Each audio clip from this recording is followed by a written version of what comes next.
You're recording now. Oh, we want these two? Okay, we're recording. We're on people. Gwen, can I bring you a check tomorrow? Or is this from the church? I'll bring it to Val. Val, you can bring me a check anytime you want. You said there was chicken there? No, make it out to the Yes, the little church. paper ones. Oh, And then the okay. spirituality And you one. might put on there, And you only it's get for the that final book. paper one if you take I that can back, turn it right? in. But I might Everyone right can. Val I'll bring can. it to Val tomorrow. Yeah. I don't even have my She- checkbook with she- me tonight. She knows all that stuff. So. You're not waving at me, Carla. Oh, hi, hi, hi, hi. Hey, Carla, you made it home. Yes, Hey, by the hardest. Just open the post. Are you going to make a lot of noise? all right, we have Karen and Karen and Donna, Donna should still be coming. and Jenny is in-house today. So,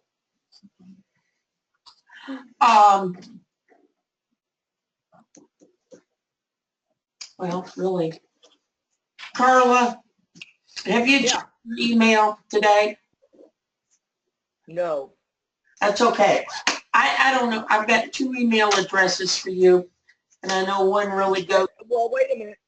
Did you send something for tonight? No, I mean, yes, but no. I sent it to, oh, what, am I I'm sorry. confusing all of you? I'm sorry. I'll look and I'll print it off right quick. You can do it later, so it either went to you and Peter or went to you, okay? I'm not so concerned about you. I want to make sure that Donna got it, and I don't have Karen's email address.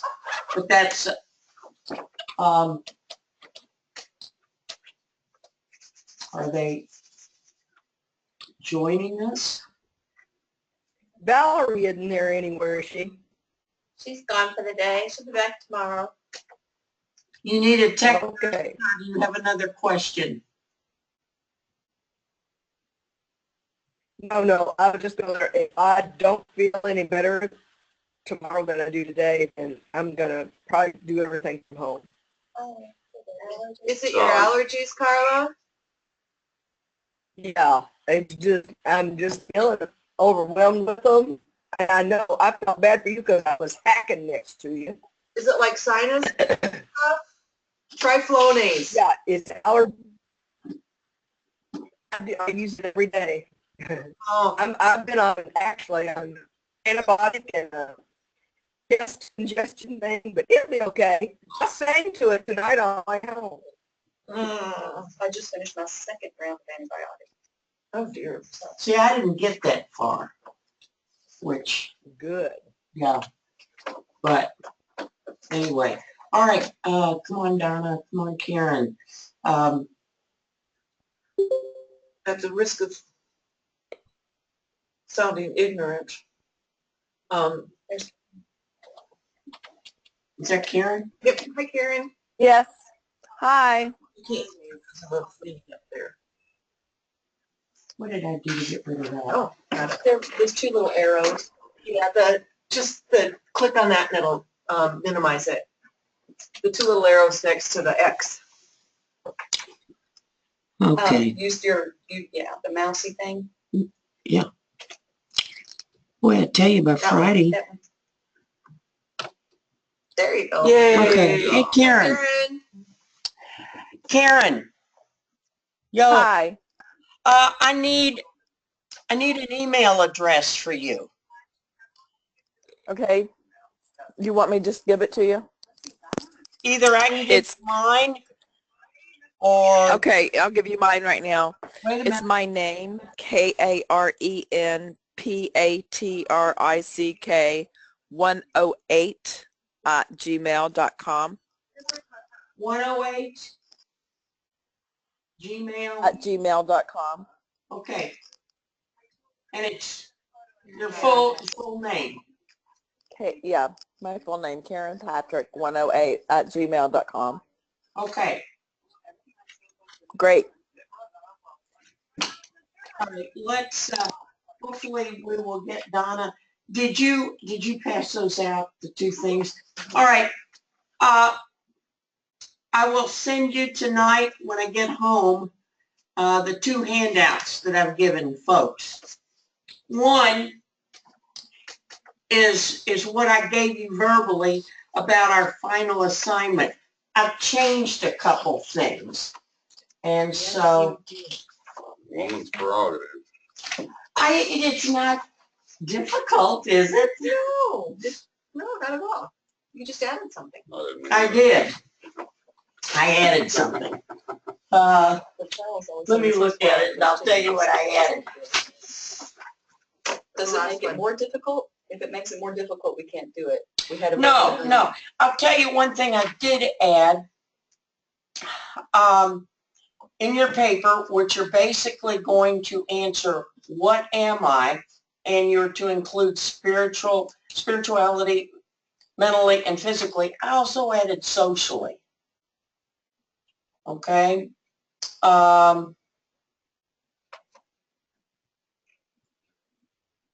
And then the other thing that I added. How many words? I'm a man of few words, you know that. Right. The other thing that I want you to include in this is the question, as you're writing, what's in it for me? All right? That is something we always have to ask ourselves, because if we don't know, what's our interest in the question, we won't develop it. So somewhere along the line, include that. And Karen and Carla, I will email you what they have. And if there are any questions, just let me know.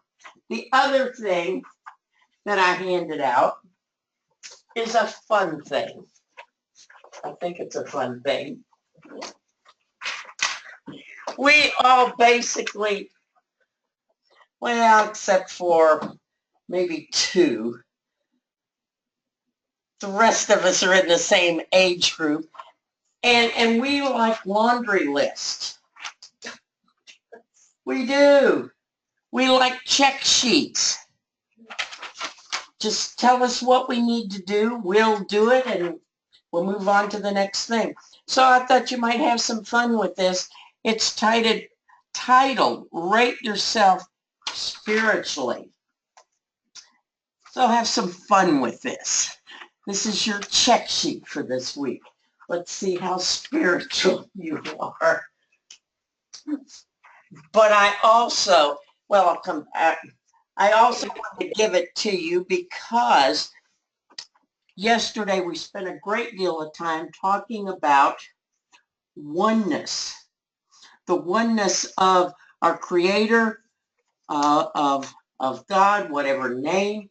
We also, hopefully, we're talking about the oneness that we have with our Creator, with Spirit.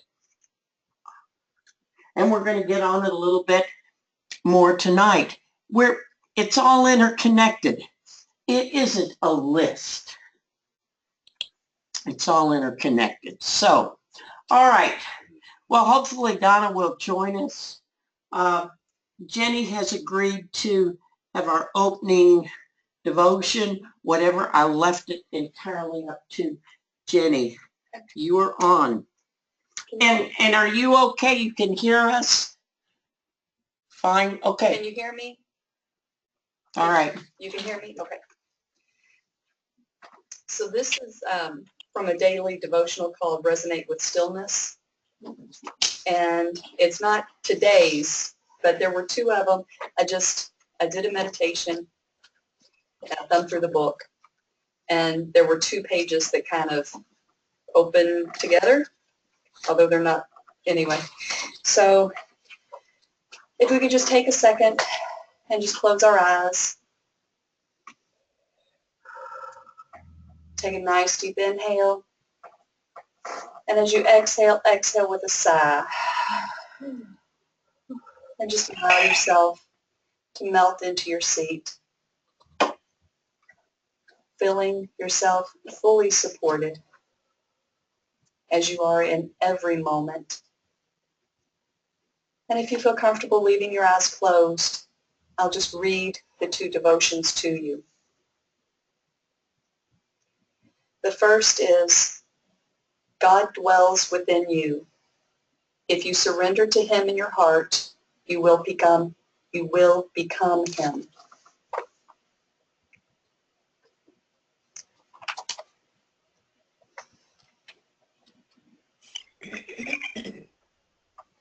The second is, you must make a strong and earnest effort to keep your mind engaged with God at all time.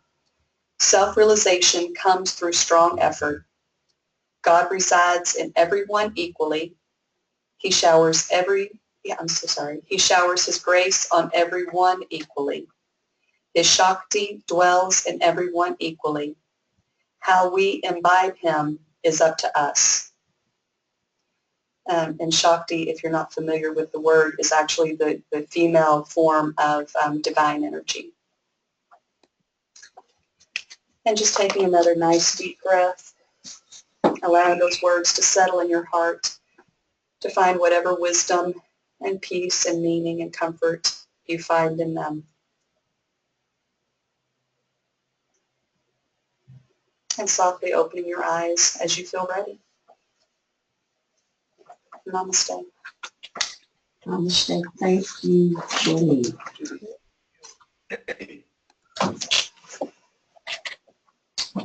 All right, you can just, if you were here yesterday, this is just a review of some of the things that we talked about. I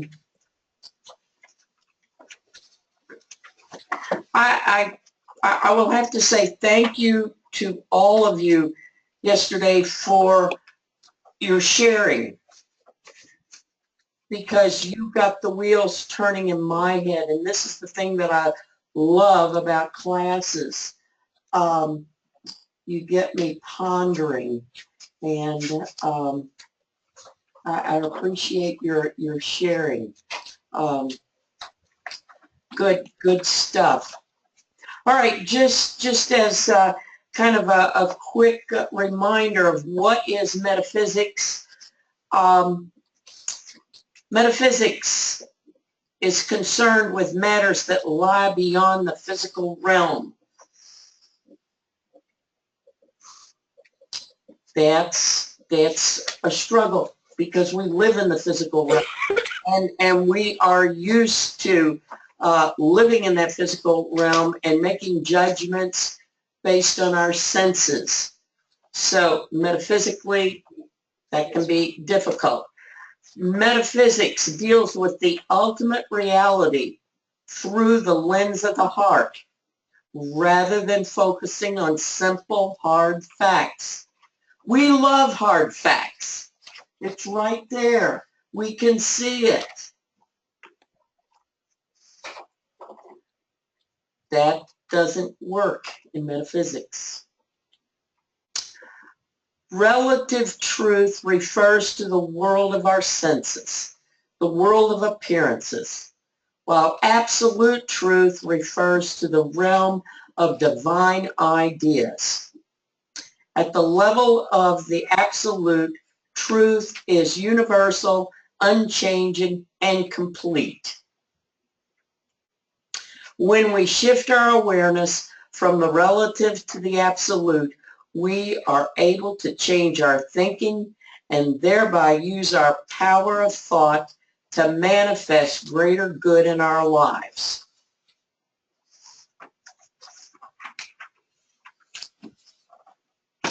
Now, our task at hand is to incorporate that into our thought process.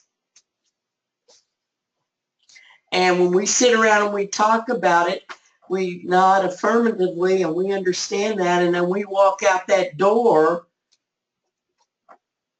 and something happens and the whole thing, oh, well, I'll read that later. I'll do that later. All right, I'm going to, I'm assuming that all of us are on Reverend Ray's weekly I don't know what he calls it, the little email he sends out, and then, This blog post. yeah, and then, oh, you need to get an Yeah, because it also lets you know what's happening. Okay. Is that But weekly? he's, what? Yeah, it I usually mean, I comes out got on one Thursday. 2 or 3 months ago, but I've not got one for a long time. You'll need to update your email address and find out what's going on. Yeah. You should get it every Thursday.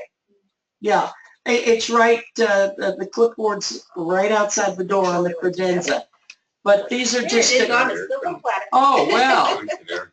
thank you. Sign Hey, up. Karen, you might want to also get this. Anyway, I'm going to read a couple of the ones. I don't know when this came out, and I didn't print the date, but Unity teaches a positive path for spiritual living. We teach practical spiritual tools, practices, and disciplines.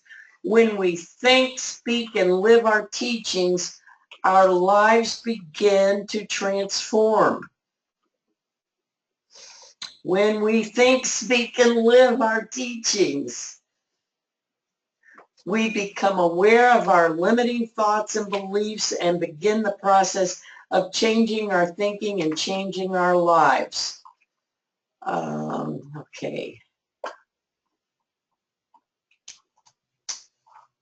We begin the process. When we begin the process, we can begin to become aware of emotions, memories, beliefs that maybe we have hidden, denied, ignored, or simply never recognized before.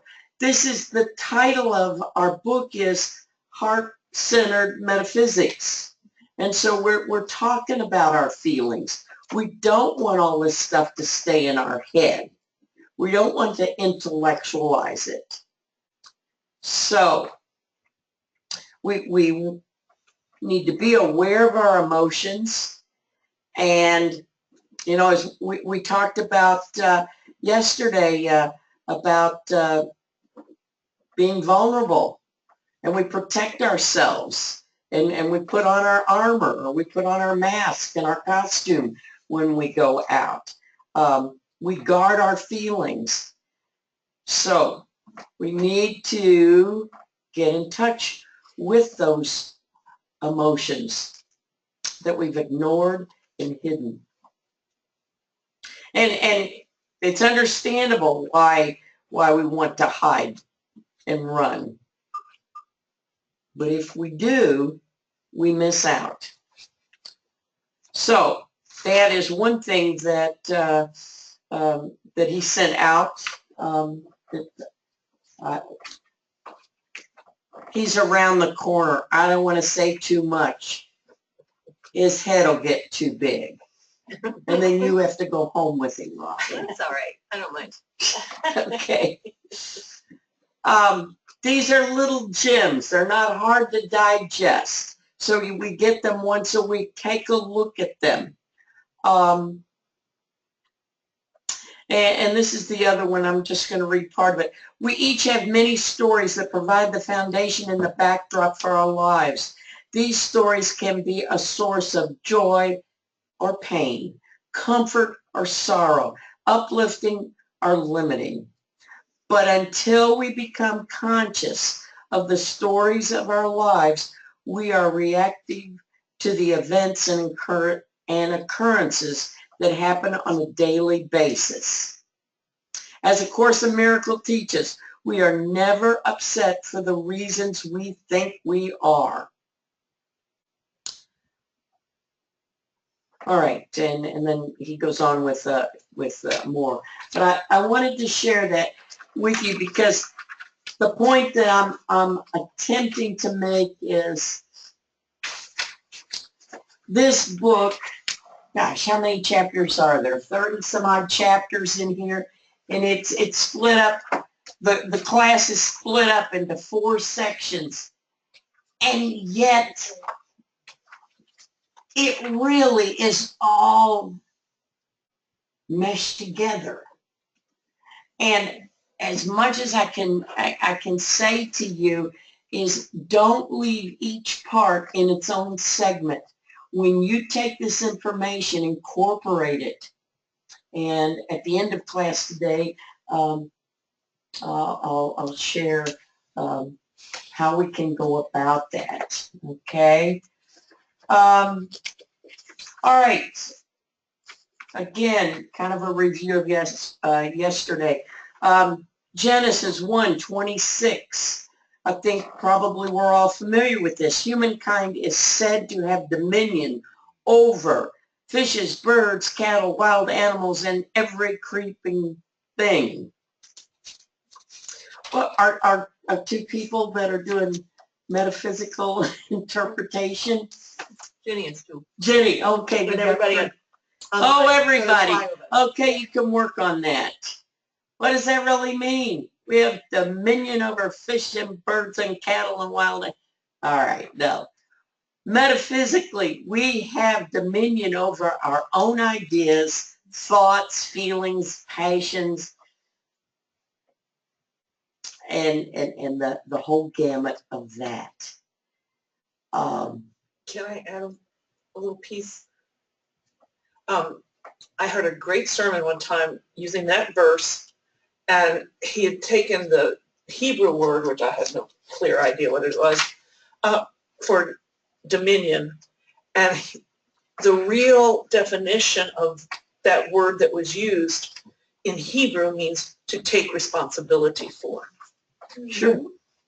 Which Yeah. I like that.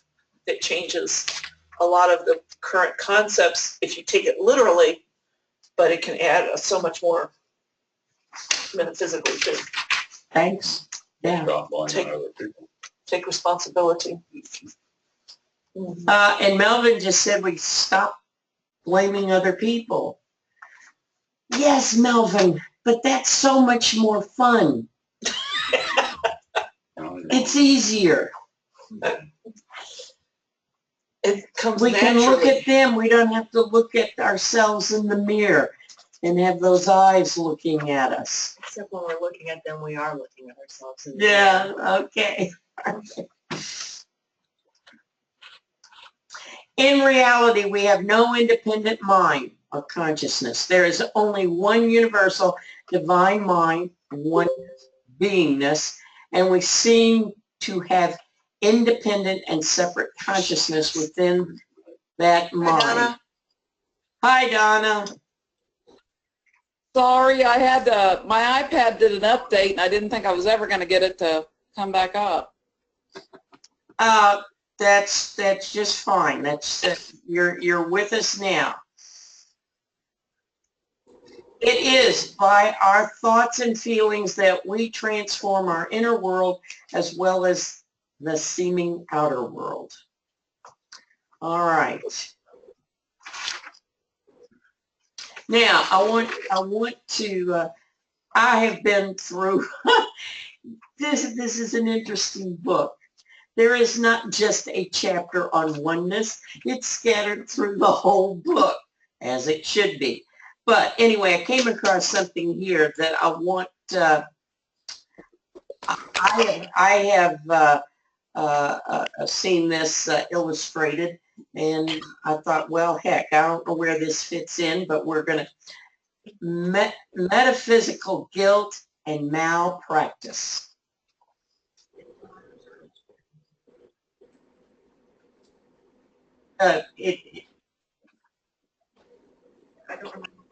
Okay. I'm going to read this to you, and if for some reason we get off track the rest of this week at least, frequently this malpractice shows up as saying to someone who is ill, all right, what have you been holding in consciousness to produce this illness? Sometimes a person cannot know if it was his or her own thought, feeling, or thought feelings held in a collective consciousness. Therefore, we would do well to ask, what is the most supportive and positive response I can make in this situation? In other words, and as much as I don't like to say this, and Robin, you've probably been around and have overheard this. We can be judgmental. Yep. As perfect as we think we are. As enlightened. Yeah, right. So we're talking about, a few definitions of metaphysics, and I wanted to read that. It is on page 193 in your book. I think it's one of the reasons why a lot of people in Unity, at least in the Unity churches that I've spent a lot of time in, not including this church, if you're sick, you don't let anybody know. If you're in the hospital, no one knows until you're out. If you need help, you don't ask, because you don't want people to think that there's something that you brought on yourself, and what could you possibly, why would you have done that? What's in your consciousness such that you would have that? And that's why a lot of people tend to go away when they get sick or when they have experienced some kind of a crisis because of that judgment. Yep. Mm-hmm. It's really too bad, because That's a lot of the stuff we experience, I think, comes out of race consciousness. Absolutely. And that's, those are the times when we need support the most, and yet we feel that we can't ask for it because we'd be judged. And prior to coming here, that was my impression of why people criticized Unity, why they left Unity, for that very reason, that metaphysical malpractice. So just kind of keep that, and the question that Hasselbeck gives us, what can I do to support? Don't judge, but how can I support? Okay, I wanted to just kind of quickly share that with you. maybe you should add encourager on your list there. It's not on here. There's something close to it. But Oh, on the spirit, add any appropriate word that you would like to on that list. But they need to get a score higher than 300. Yes, yeah. Oh, gosh, Faith. Literal. Yes, yes. The first application for all metaphysical practices is putting God first.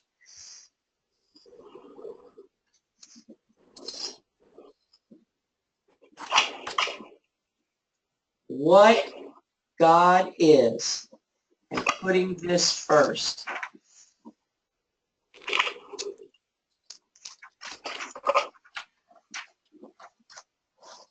The term God is a term loaded with meaning and understanding from the spiritual traditions in which we were raised.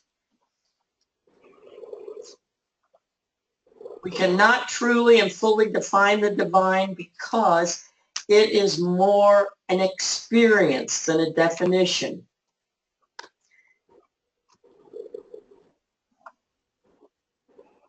And yet, I guess that's our humanness. We try.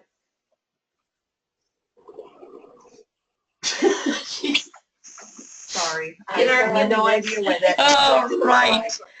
Hang on. We got to see if we're recording. Oh, Technical geez. difficulties. Get you, okay, go back down to those two arrows at the very bottom where your cursor is. It'll expand that. It shows you're recording. Oh. It does? Yep. Good. There's a red dot says. Awesome. That's good because I can't find the two arrows I'm supposed to find. All right.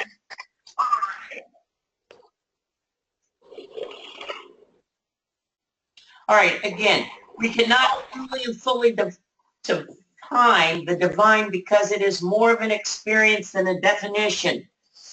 And those two words there, experience versus definition. In our physical experience, we like definitions. It's clear. It's on paper. The divine, oneness, is an experience. God is not he or she. The best pronoun for the divine mind is it. Principle refers to the unlimited, unchanging, eternal divine mind. Divine mind is omniscient, omnipotent, and omnipresent. And for those of you that will be taking the exam to be a licensed Trinity teacher, you will be asked that question. Substance is not matter. It is the basis of all form, and yet enters not into it. Substance is divine idea. Oh, feedback. Okay. Divine mind is the source of our supply. Divine ideas. Divine mind is the law or principle in action. God is love. And we suggested that yesterday. One and the same. God is love. The unifying, harmonizing, and attracting principle. Divine mind is life. The eternal activity and vitality. I want to encourage you to keep working with all the concepts in this book. Yesterday, a couple of you asked me, did you really need this? And it's really difficult for me to, it's an expensive book. But the more I keep looking at it and going back and forth, it is a really good reference book. And when I say that, I found myself, I was going over some things for class, but the more I was reading, I found myself thinking personally and spiritually about what it was saying.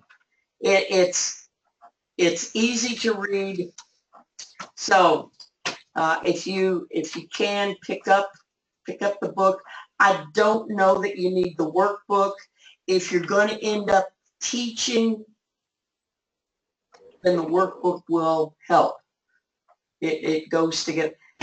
You know, the problem with most, in my opinion, all of our SEE classes are set up for 10 hours.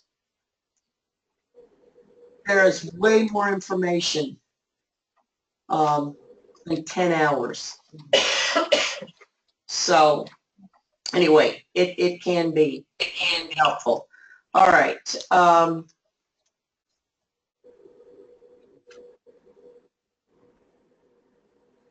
All right, you can skip that. All right.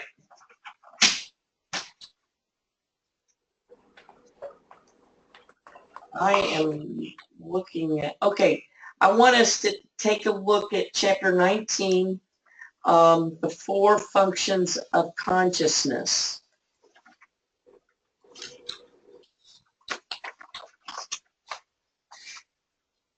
Were there handouts yesterday? No. No.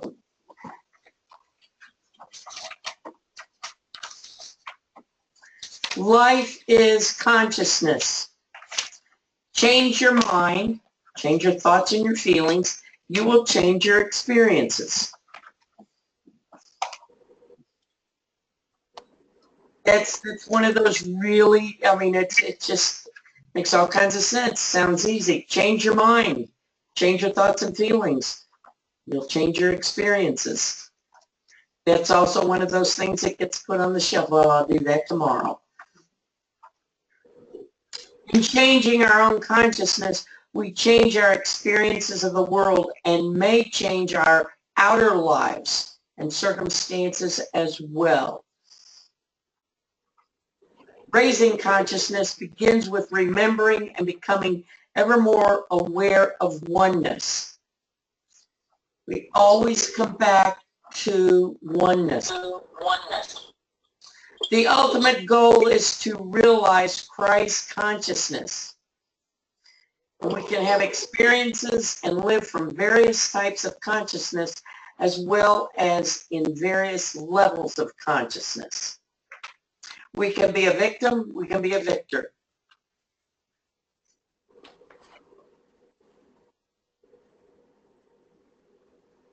All right. If any of you are willing to share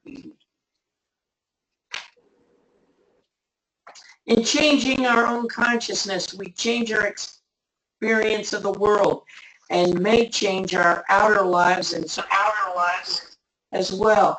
Anybody have a situation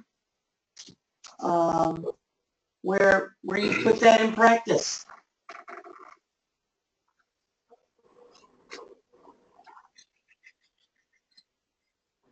This is look at one head. Would you like to share? Well, actually, I already have shared. It was the talk that I gave, the first one that I gave here. When I was 42, I stood in front of a group of people who were shouting at me, "Who are you?"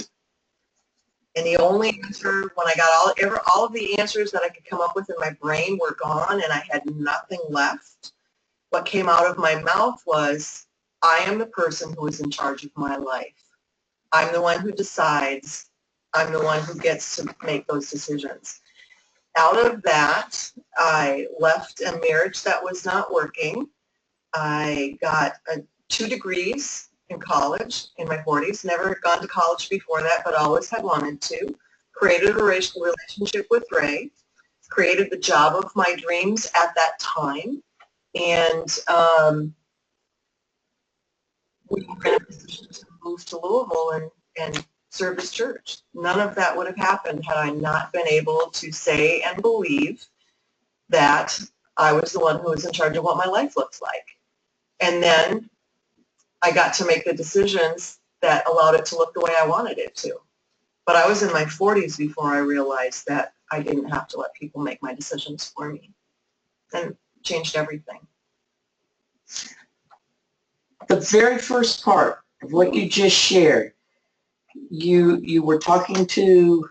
I was in a workshop. Okay. And I was standing on a stage in front of 50 people, and the question was, who are you? And the more I tried to answer and couldn't, the more people were getting, I mean, at one point I had 50 people shouting at me, who are you, who are you, who are you, over and over and over and over again. And I had no answers left. They were, everything that I had come up with before it was my turn to get up on stage was gone. Because it was all about, you know, who I was as someone's daughter, someone's wife, someone's mother, someone's employee, you know, and none of that answered the question. Right. Because that wasn't who I was. Who I was the person who got to decide. We get to decide. And for me, that was a huge deal because I had never believed it before that. So I changed my mind about it. Anyone else? In changing our own consciousness, we change our experience of the world. I'll say that when I was trying to make the decision to leave the hospital and working at the hospital to focus on my own practice and my own business, part of it was, you know, the fear of, you know, losing the steady income, losing the retirement plan, losing the health benefits and all that. And I had a friend, you know, remind me that it's an illusion, that what's the word I'm looking for? That security is an illusion. And once I realized that, then that helped me take that step. So, yeah. And know, you know, and just knowing that I could depend on my relationship with God and the divine and the abilities and the gifts that I've been given to still support myself and my family. Well, think on these things and just kind of let your mind flow. Oh gosh. Okay, I'm kind of guessing when you went through that experience on that stage, you probably still have some kind of negative feelings for a while, but I still remember how it felt to be standing there with no answers, thinking that I was going to throw up and pass out. Yes. Talk about vulnerable. And Jenny, while you're at that point, the security and all of that, yes. When we look back on the situations, I don't know. For me, I kind of smile of where I was then and where I am now. And it's kind of it's a neat experience, but I don't know if I want to go through it again.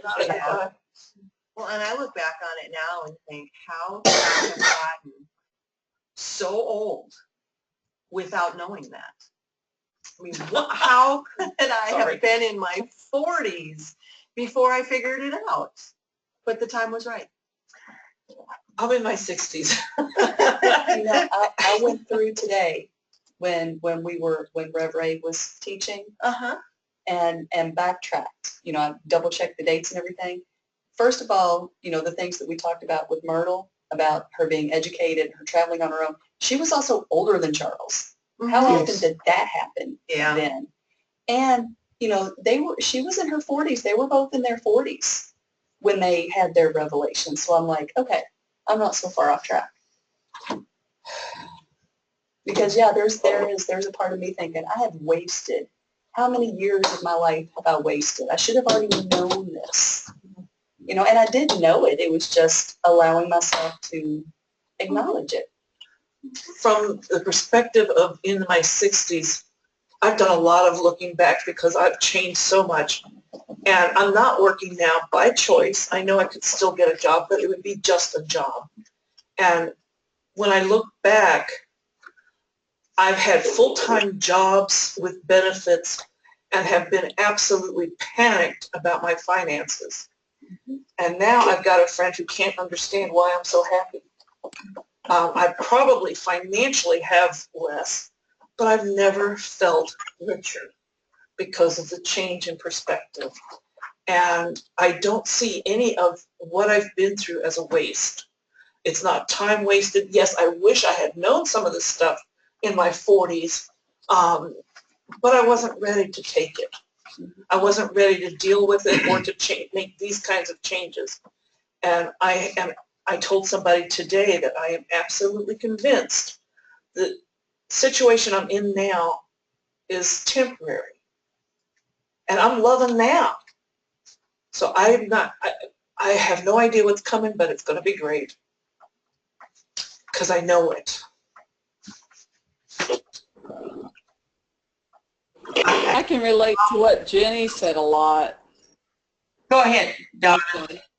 I'm sorry. I can relate to what Jenny said a lot just because I feel like that when I was younger, and it may be because I had so many responsibilities, I felt much more enlightened at 20, 25, 30. I felt even looking back over, you know, things I wrote then and looking back at my life then, you know, it seemed like I was I was much more enlightened then. But now look, you know, as I look at that and question it, I think it's because I was so, I didn't have time to think. I was raising kids, I was doing the right thing, I didn't have time to question, you know, I was being the mom and the example and the provider. So I think that when all that stopped and slowed down, it kind of gave me time to just think and question. And from that, I had to, like, it's almost like a backtracking, a circling back around, you know. I don't know. It's strange how that works.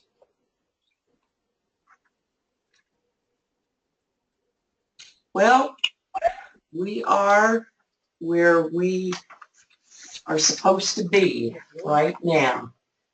And yes, I would like to move back 25 years or so, but I wasn't ready. I needed to go through those experiences, just like what you said. Yeah, everything that happened prepared me for now. And Yes. even my angriest moments against my parents, to come to the final, not final, I'd still work on some of it, but to come to a realization that I would not be me had it not been for their baggage and their struggles and my own struggles and how I approached them, those struggles then. Now I am more me than I've ever been in my life. Yeah, I wouldn't want to change anything because then I wouldn't be who I am. Exactly. And as I heard somebody talking about, Vincent Price was on The Tonight Show when George, what's his name, George Carlin, the comedian, George Carlin, was hosting, and he was telling George Carlin about this new series he was doing. He was a train conductor, and the train traveled backwards through time, and the passengers could stop the train to get off at any point that they wanted. And Vincent Price said, I think it's going to be a great show. Don't you think everybody would want to travel back in time and change something?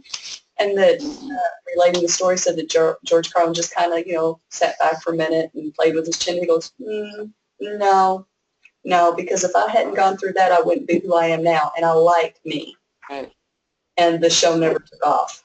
I think they had a pilot and 2 episodes. But, I think that really given the choice, most people would not. Yeah. Yeah. Mm-hmm. Yeah, I wouldn't go back. I feel the same way. Even for the darkest time, even for the worst experience, if you learn from it, the only time you fail is when you don't try. That's the only failure. I really believe that. Me too. Yep. All right. I don't know who has this open in their book. What are the 4 functions of consciousness? Okay. Sensing, thinking, feeling, intuiting. You get the prize. Thinking, feeling, sensing, intuiting.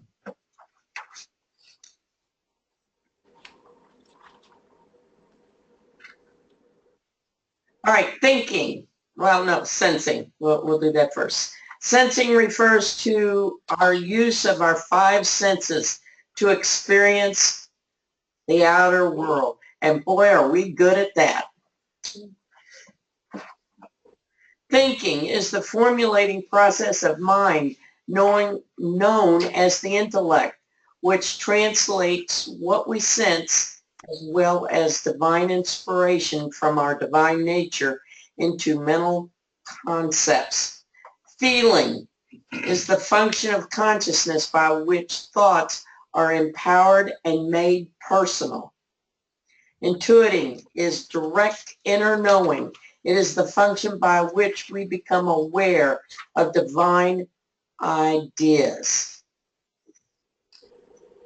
We must balance our use of all 4 functions.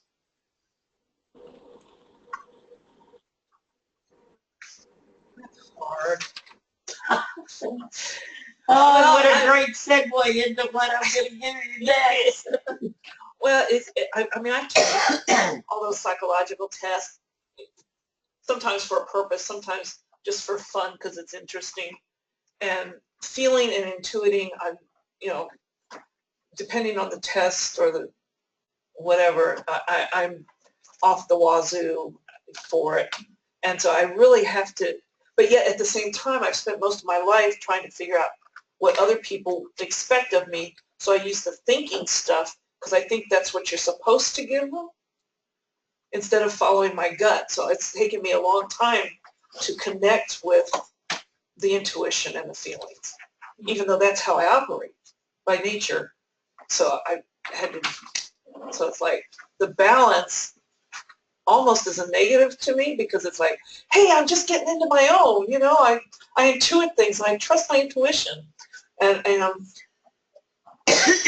don't want to think things. I've used that logic all my life. It's never worked for me. Logic doesn't work for me. So to me, that's thinking. Logic, and it's like, I don't always like logic. Okay. What are the expectations of people? What you just said. Oh, well, it came out of the childhood growing up, trying to figure out how to read people. So I was using the intuition, you know, because it's like, so I wouldn't get in trouble. I tried to figure out what teachers wanted, what parents wanted, and figure out what's the best thing to do or say so I wouldn't get myself in trouble. Didn't work, but See, you still got in trouble. and I didn't understand why. That was part of the downfall of doing what I was doing.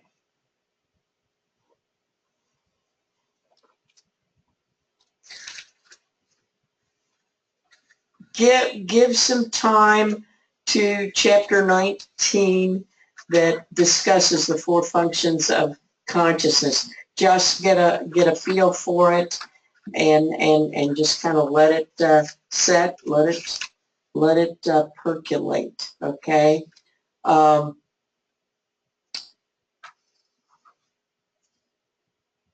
We're going to, on Thursday and Friday, we're going to get into some other things. We're going to deal with the 12 powers. And Which is basically a class unto itself. it is. So, yes, it is. And it's hard to do in 10 hours, let me tell you. Fun trying. What? We did have fun trying. Yeah, we did have fun trying. But we're going to deal with some things called understanding and wisdom. All right, but we'll leave that. But all of this comes together. It all plays together, you know. All right. One of the things that I wanted to, I often hand this out to classes. Don't know if you all can see it, but it's a handout from, I don't know if I pick it up at the bookstore out at Unity or order them from Worldwide Ministries, but it's the 5 Unity principles. And we all know these.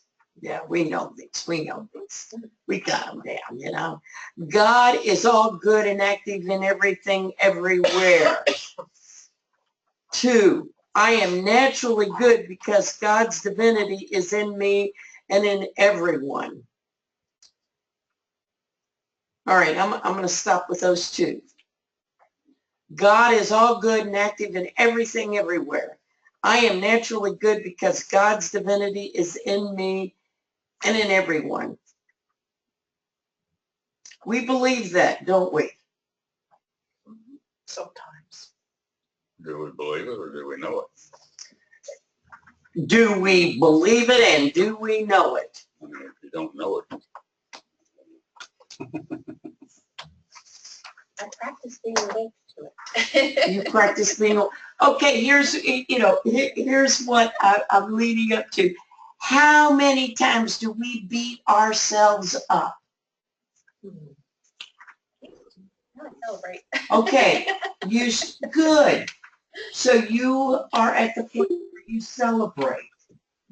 When I All find right. that I was not awake to it, I celebrate that I found that and come back. I used to beat myself up. Got over that. I sometimes think that I've got a tennis match going on in my head. Why did you do this? Oh, well, okay. And then back and forth and back and forth. It's interesting because I've stopped beating myself up about most things, but there are still 1 or 2 that come up and rear their ugly head on occasion, or sometimes fun more than just on occasion. And those are the ones where all my work still is. Those places where I still beat myself up and have judgment because I'm not doing something the way I think it should be done. Yeah. This is our humanness.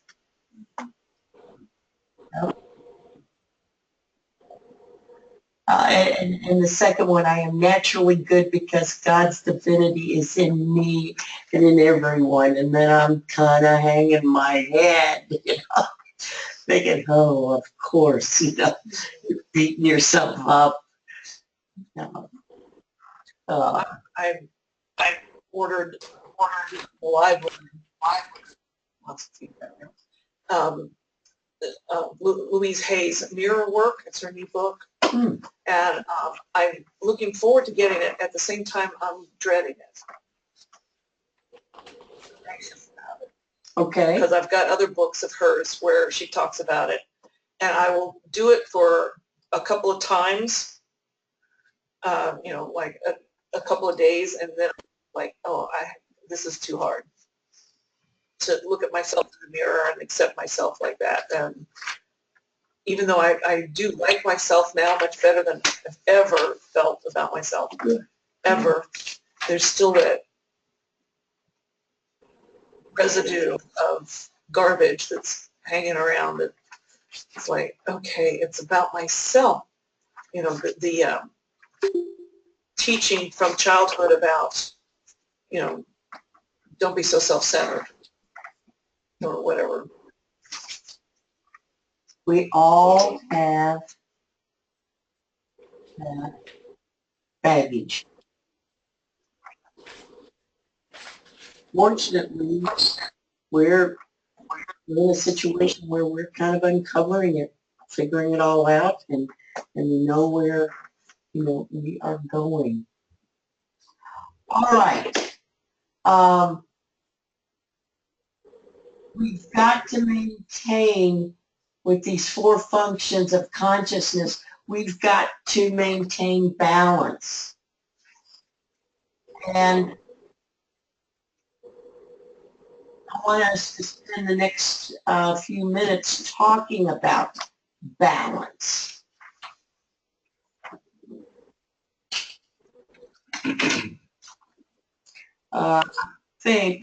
I'm not sure if this is in your book or it's in the workbook, but I'll share this with you. One of the suggestions from the authors is that in dealing with the 4 functions of consciousness, we get in the habit of asking ourselves, what am I thinking? What am I feeling? What am I sensing? And what am I intuiting? That may be something that you can just kind of put into practice. Slow down and stop. Don't rush through life. Headstrong. Take some time. What am I thinking? I will have to say, when I was growing up and when I was in school, nobody asked me, what are you thinking? What are you feeling? What are you sensing? I was just supposed to learn those facts, those hardcore facts. So now, here we are, learning some new things, but don't be afraid to ask yourself. Get those wheels turning. Balance, balance. How do we maintain balance? It's not a destination, it's a process. I don't think it ever ends. Definitely, this whole thing is a process. Yes. Do you have some, how do you maintain balance? Well, balancing inputs and outputs is a lot of it. So making sure that I'm nurturing and nourishing myself by going to the stillness, by getting sleep, taking care of myself physically, emotionally, spiritually, to balance out all the giving and the service. That's a big part of it. Taking care of yourself physically. Checking in. With thinking, asking myself, well, I guess I thought, now where did that come from? Why do I assume that? Okay, those are the exact questions. Yes. So yeah, good. I went through a lot of that with my last roommate. I remember some of the stories you shared. Oh, taking my last toilet Yeah, I knew paper, she and was never gonna say cleaning the house, dog fur, and all of the meaning that I made around this. Well, she must not care about me, and she's a lousy housekeeper, and she's a lousy person, and how can I tolerate this? And all this stuff, the stories that I told myself about it. Yeah. Try eHarmony next time. I found eHarmony. Yes. Much better roommate now. Any Thinking about next- those things helped me get through. Questioning where those judgments were coming from helped me get Okay. through that situation and grow through it. All right, good. All right. Anyone else? How do you maintain balance? I think for me, the biggest struggle is the balance between being and doing, because I tend to like to do a lot. So then when I spend time just being in the silence, being in prayer and meditation, being in my creative juices, then I make stuff up about how I should be doing things, because there are things that need doing that should be done by me. And then I have judgments about myself for taking the time to be rather than do, knowing that I need both. And that's where most of my struggle is right now, is that balance.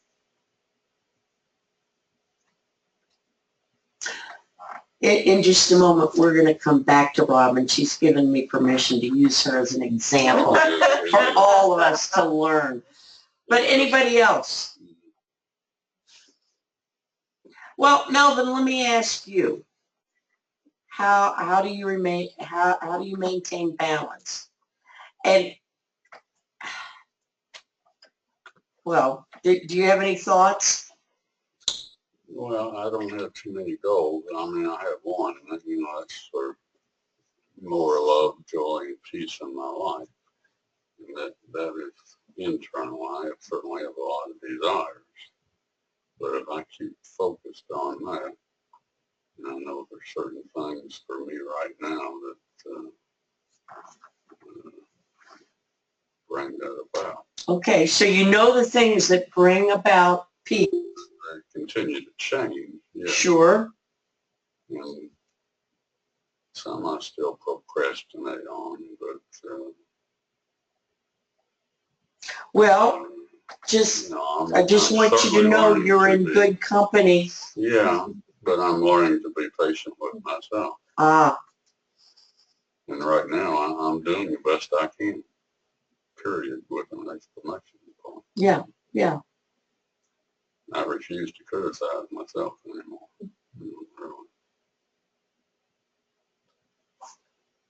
All the self-criticism is really like an American kind of thing too. If you meet people from so many other cultures, this is like a foreign concept to them.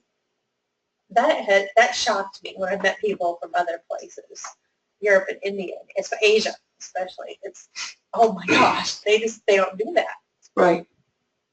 Well, keep in mind, as great as we think we are, we're young by comparison with the rest of the world. Part of that race consciousness in this part of the world coming out of that Protestant work ethic, that our ancestors brought over with them to survive here, and that, that ferocity of spirit, do more, do more, do more, do more to make this country happen.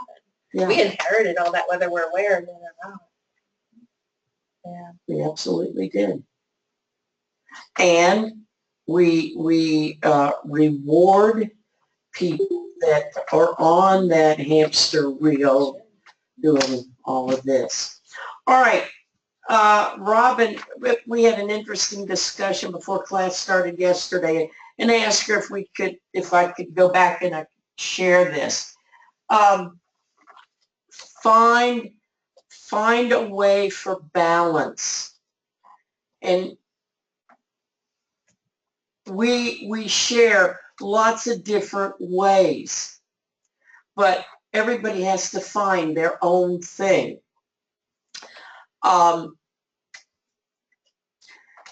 of the things that I have discovered You don't know what I was going to get to yet. Yeah, no. Oh, I gave okay. you permission, but I honestly don't know which part of our conversation. Right, you're okay. talking It's, about, you're so okay, you're okay. I reserve the right to stop you at any This is a moment. safe place. You're safe, you're safe.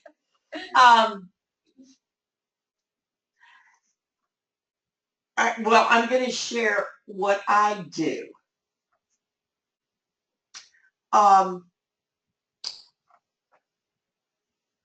Meditation is really important to me. It's important to most everybody that comes into this building.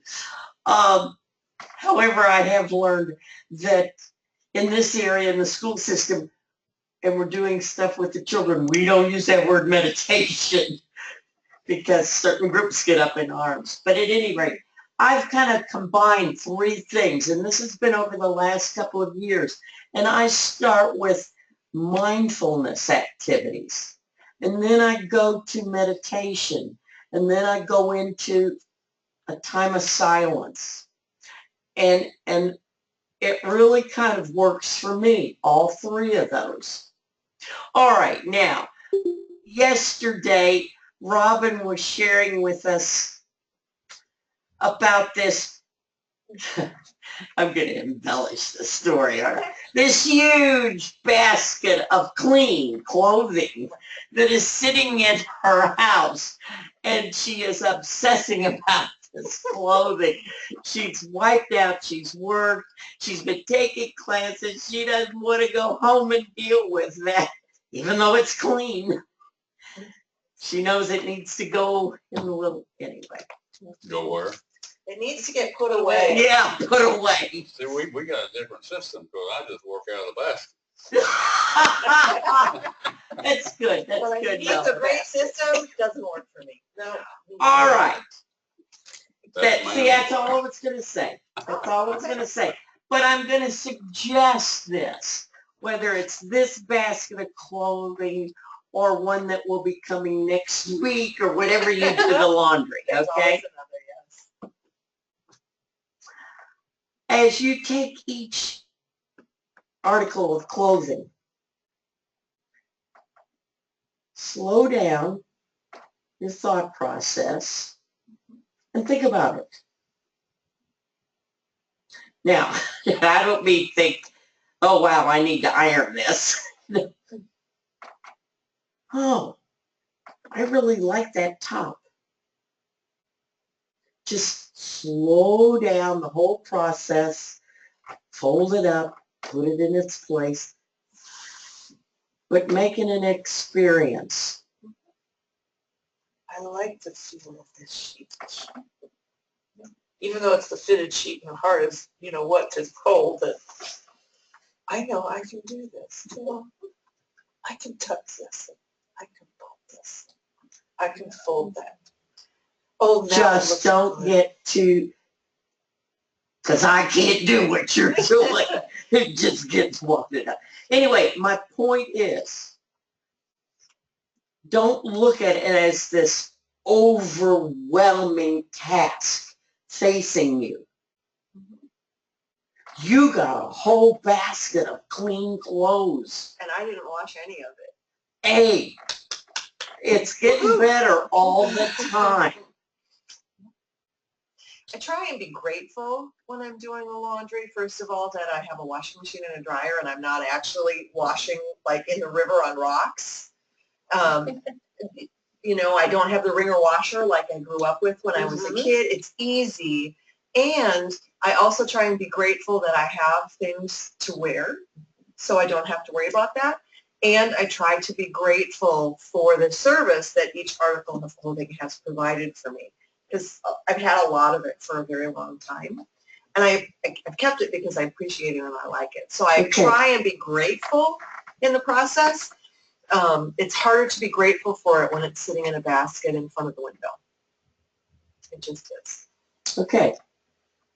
Look for some things in your normal life where you can carry them out in a mindful type way.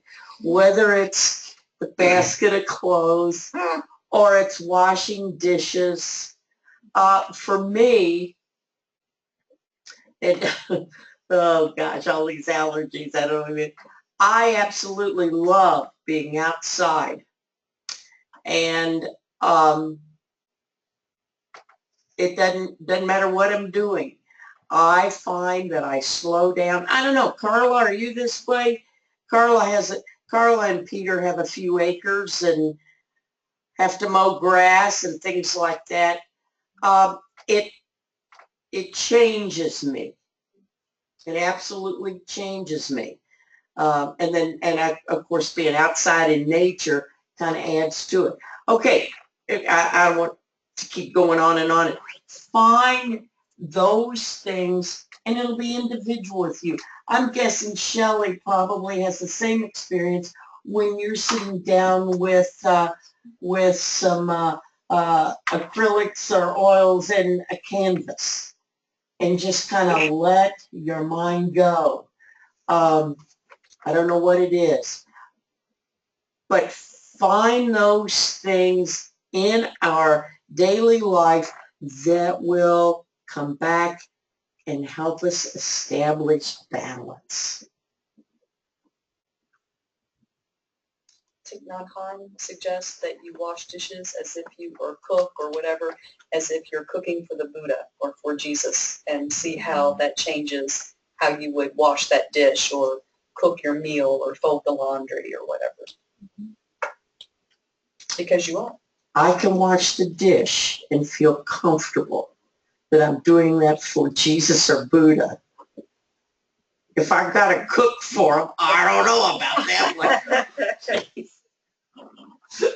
No. Fight with things too. Like when I wash the dishes, I practice putting love into that dish. So as I'm doing it, I'm thinking about, my desire that anyone who uses that dish will have more love as they eat off of it. Or another time I might try it and do it as each one that I wash is a thank you for, Robert who's prepared the meal for me. And resetting the kitchen so that he'll come back in a way that he loves, to have this blank palette and do his wonderful creative thing. And he feels the same way about what I do for him as I do what he does for me. Do you loan him out? I don't know. Okay. Mother Teresa said, was it? I think I've said this before. Every day I think Jesus Christ in all his distress and disguises. She was talking about people more than things, but the true likewise. All right, when we first started, we talked about we could control our outer circumstances with our thoughts. All right, this is an example. I don't know what works for you all, but I encourage you to find it and to utilize it, to have balance in your life.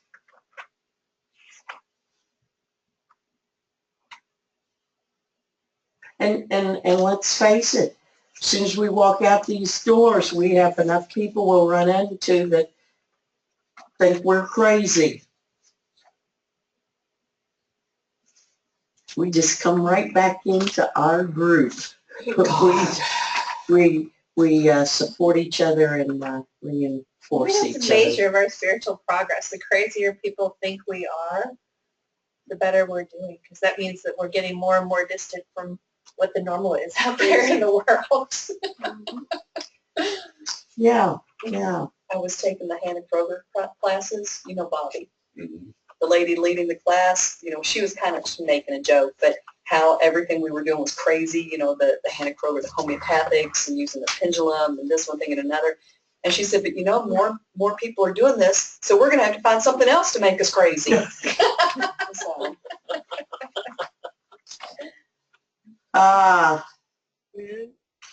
Yes. I thought a lot about what you said, and anytime it is such a treat to be able to walk out my back door and go on a mile-long hike in the woods and the trees and the flowers and the little creek are just so nurturing. And I can be having a really challenging day, and I can go out there and really be healed in our woods. And the other thing is anything that you do, whatever it is, the other is I am never more in the present moment than on the days. Every Monday, Laura brings our little 2-year-old grandson here. And I am on his level for that entire day, and I'm in his world. And that gets me completely out of the way, and I see everything through his eyes. But whatever it is, for some people it's music, for some people it's art, whatever that is, we all need to make sure we have a go-to place that we can depend on. Absolutely. Absolutely. I think the trick for me is to have the discipline to go there, to recognize where it is, and to have the discipline to put myself there. Because I don't always do that. That's why you need a cat. I'm allergic. I have one. And my landlord says no pets. Yeah. I have stuffed animals. I pet them sometimes. Yeah. I find that when I'm really Birds like, are striped. my cat always jumps up in my lap, starts to purr, and I'm present. She's my little touchstone. Yep. And brings me back to myself when I have lost my mind, pretty much. And she always knows, always. I think it's good to have a whole toolkit of things that you can Yes. Bubble rely baths. on. Yes. Bubble baths. Epsom salts. With, That'll work too. or with rose petals. I have bought a rose from Kroger because they're cheap that way, and just torn the petals off and thrown them in the bath water. Oh, and you crush the roses on you. Oh. A wonderful bath. Good. It's all You're good. taken care of. All right. Tomorrow, we're going to talk about words, the power of words, and we're also going to talk about affirmations and denials. So if you want to read ahead or whatever. And then Thursday and Friday, it's going to be the 12 powers.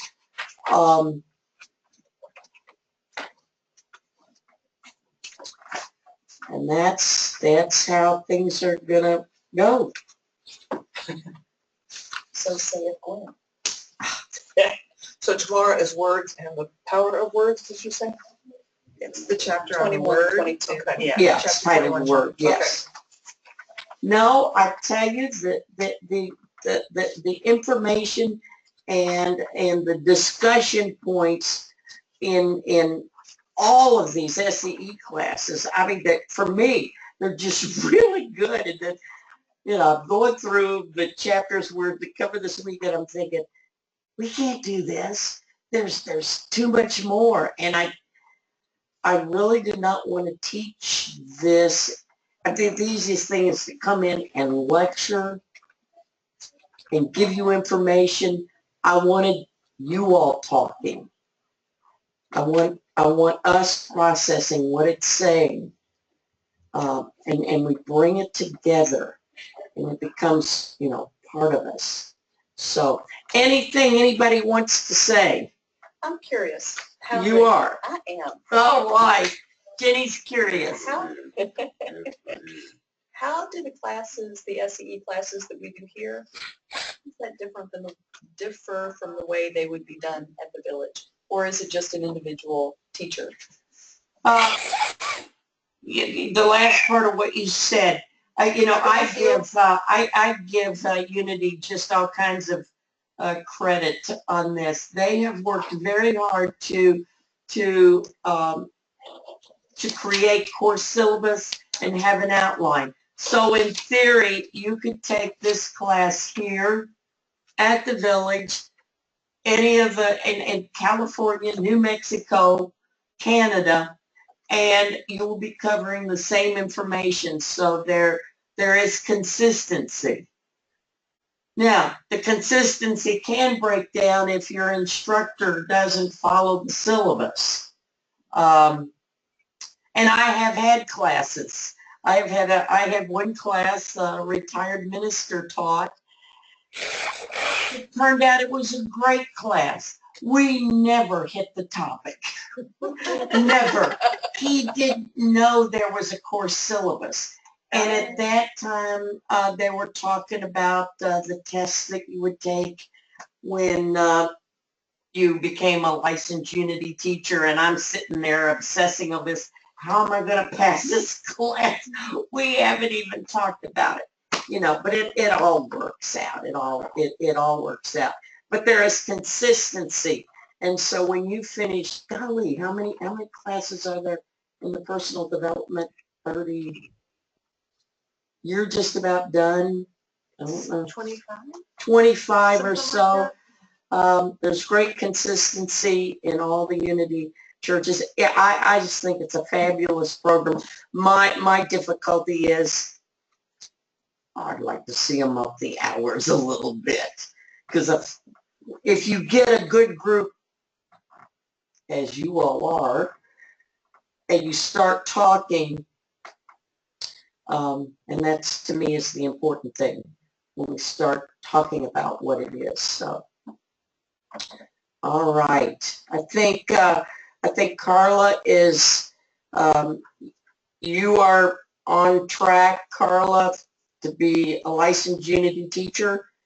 And Karen, Yes. didn't you tell me the same when we met a couple weeks ago? And Donna, we don't know what's happening with you.